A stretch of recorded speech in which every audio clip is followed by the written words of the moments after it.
Bonjour à tous. Je vous retrouve dans ce nouvel épisode, si je puis dire, de Un livre un jour, même si ça va être un livre en beaucoup moins d'un jour, vu que je les ai en tête.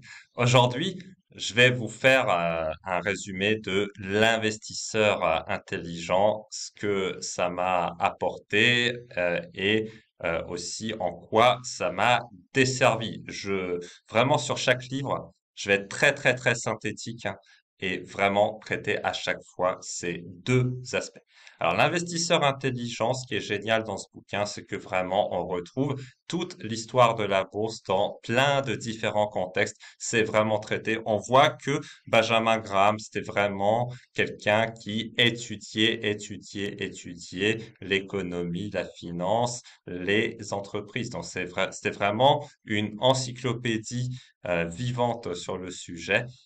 Mais justement, c'est aussi le côté rébarbatif de ce livre, il est totalement encyclopédique. C'est-à-dire que dans la dernière version de l'investisseur intelligent, si vous connaissez l'histoire de ce livre, on aurait dû avoir le point de vue de Warren Buffett, le meilleur étudiant de Benjamin Graham, l'élève qui a littéralement explosé son maître en investissement. Bon, là, il n'y a plus besoin de le prouver. Je veux dire, si Warren Buffett n'avait pas donné 40 milliards à une fondation, il serait aujourd'hui de loin l'homme le plus riche du monde, hein. Et il est quand même parmi les plus riches en ayant donné 40 milliards à une fondation. Et ces 40 milliards, pendant très longtemps, ils n'ont pas travaillé à sa place. Donc, vraiment, ouais, c'est un super investisseur, Warren Buffett, quand même, ne faut pas déconner. Et on aurait dû avoir son point de vue dans la dernière version de l'investisseur intelligent, mais ce qui s'est passé, c'est que Benjamin Graham n'a pas voulu que Buffett publie ce qu'il a à dire. Et donc on trouve des stratégies qui sont pas totalement débiles, mais pas non plus super sexy dans ce livre, L'investisseur intelligent. Et malheureusement pour moi, je me suis décidé à les essayer. Alors, des fois, j'ai eu des petits miracles. Je veux dire, on avait acheté des actions Lex Entertainment, on avait fait x3 en 6 mois, ça le faisait vachement. Mais c'est pas parce que on a acheté avec une forte décote qu'on a pu faire ça. C'est juste que on a eu de la chance en fait, tout simplement que il y ait des actifs qui ont été reconnus à leur juste valeur par le marché déjà d'une part, et ensuite plus tard, mais on avait déjà lâché les titres, Lex Entertainment a été acquise par une autre société qui s'appelle Golden Entertainment, qui est toujours cotée en bourse d'ailleurs. Et les actionnaires de Lex avaient reçu les actions Golden et cette société a su développer aussi les actifs de Lex. Donc vraiment, c'était pas parce que les actifs de Lex étaient décotés qu'on a fait de l'argent, quoi, hein. C'était pas ça la raison. Parce que tant que l'ancien management les exploitait, ces actifs ne rapportaient rien.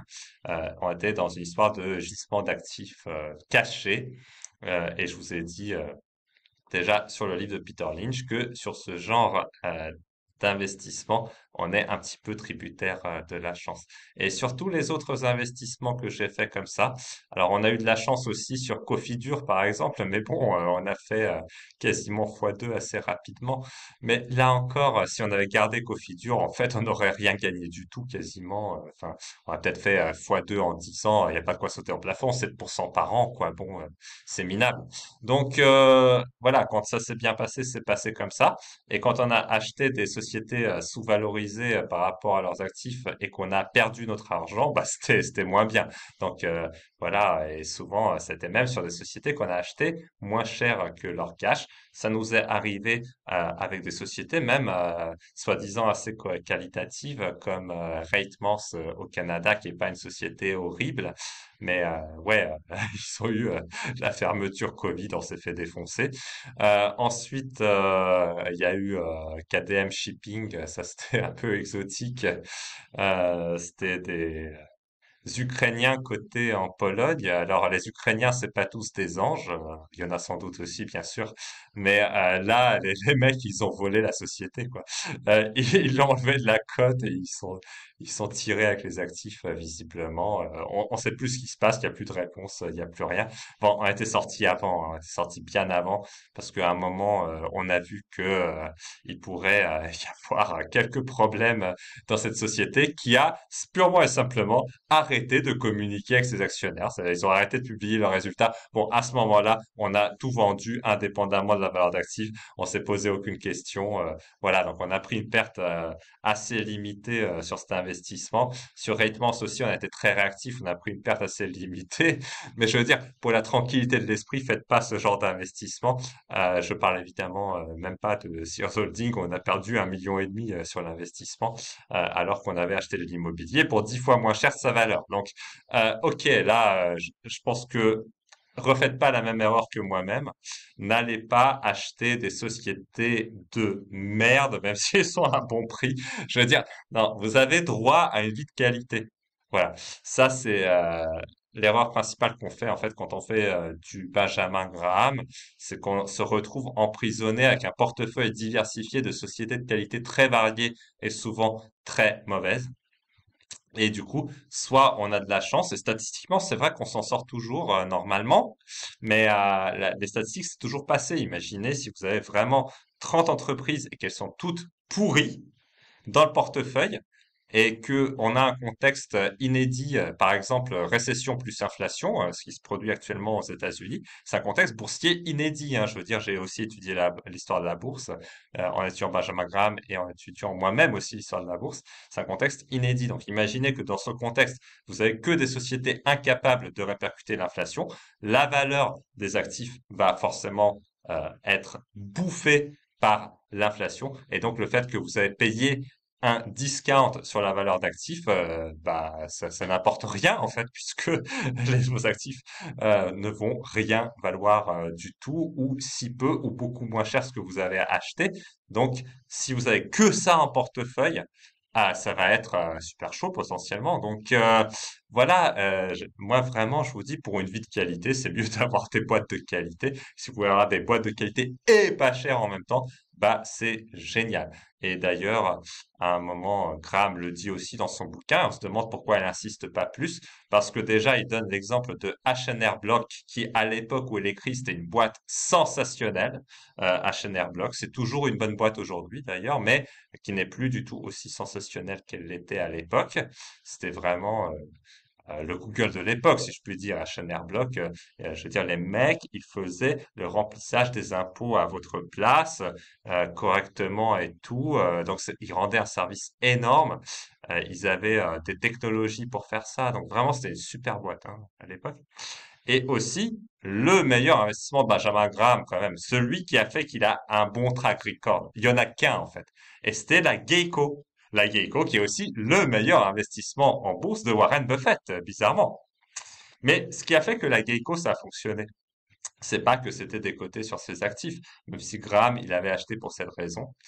Mais lorsque Geico a rejoint la valeur d'actifs, ce qu'a fait Benjamin Graham, et il a très bien fait là, c'est qu'il a distribué en fait les actions Geico aux actionnaires en les sortant de son fonds, en disant bon, ça, c'est pas notre stratégie d'acheter de la décote sur actifs, mais là, on a une société qualitative qui est en croissance et qui a un faible multiple cours sur bénéfice. Et du coup, sur cet investissement-là, Graham comme Buffett ont fait plus que 50% par an. Voilà. Sauf que Buffett, il avait tout son portefeuille dedans. Je pense bien qu'il s'est bien enrichi. Et Graham n'avait pas tout son portefeuille dedans. Mais c'est ça qui a fait que Benjamin Graham a au global de sa vie un historique de performance de 17% par an.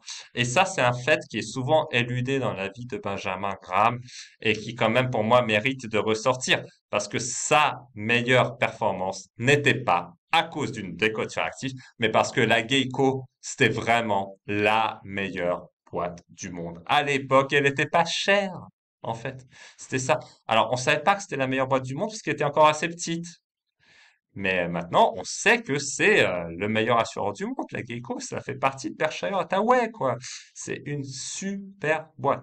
Donc, tout le monde le sait maintenant. Ça n'est plus la meilleure boîte du monde, mais c'est une sacrée bonne boîte, là encore maintenant. Et du coup, c'est vraiment la qualité de cette boîte, la croissance de ses bénéfices qui a fait que Warren Buffett, il a commencé à devenir ce qu'il est et il a continué sur cette lancée en faisant quelques acquisitions sensationnelles. Et sa meilleure acquisition, à mon sens, c'était Nebraska Furniture Mart. leader aux US de la vente de meubles. Une seule boutique, ça fait 80 milliards de ventes aujourd'hui. Une seule boutique dans le Nebraska, 80 milliards de ventes. Vous vous rendez compte de la qualité de ce business? Je vous parie qu'il marge à 20%, un truc comme ça. Donc, ça fait, allez, soyons conservateurs, ça fait 10 milliards de profit.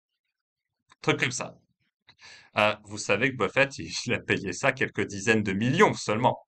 Là, le profit annuel, ça se compte, je pense, autour de 10 milliards. Les stats ne sont pas données correctement dans le rapport de Berkshire, qui n'est pas aussi transparent qu'on le dit, hein, voilà.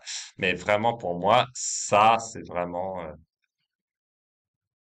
le business le plus attractif que j'ai jamais vu et le meilleur investissement que j'ai jamais vu. Donc, chapeau l'artiste pour cet investissement. Bravo à Warren Buffett. Et donc, voilà, Warren Buffett, c'était un super élève de Benjamin Graham, mais il a su écouter Charlie Munger qui lui a dit, alors je caricature un peu, Warren, arrête d'acheter de la merde, achète de la qualité pas chère. Voilà. Donc, voilà, je pense que vous devriez suivre ce conseil de Charlie. Alors, toutes les capacités analytiques que vous avez acquises grâce à l'investisseur intelligent de Benjamin Graham, si vous l'avez lu, bah, gardez-les, mais appliquez-les avec sagesse, avec parcimonie, comme l'a fait Warren Buffett, qui est un bien meilleur investisseur que Charlie Munger, mais heureusement, il a su écouter ce très, très bon conseil de ce philosophe qu'est Charlie, un de ses meilleurs amis. Donc, je dirais faites pareil. Voilà, c'est ça que j'aurais à dire sur l'investisseur intelligent. Donc, très bonne encyclopédie de la bourse, mais une encyclopédie. Regardez ce que font les meilleurs investisseurs et faites comme eux pour vivre une vie heureuse et épanouie. Bien sûr, si vous voulez vous inspirer de ce genre de démarche et de voir ce que ça peut donner quand vous l'appliquez, en fait, voilà, j'ai une masterclass qui est totalement gratuite à laquelle vous pouvez vous inscrire juste en dessous. Et on vous donne l'exemple de quelques clients qui se sont lancés dans ce genre de démarche. Vous pouvez voir les résultats qu'ils ont et vous pouvez voir deux des techniques en fait qu'ils appliquent. Donc si ça vous intéresse, inscrivez-vous gratuitement à la masterclass juste en dessous de cette vidéo. Je vous dis à très bientôt pour de nouvelles lectures. Merci. Au revoir.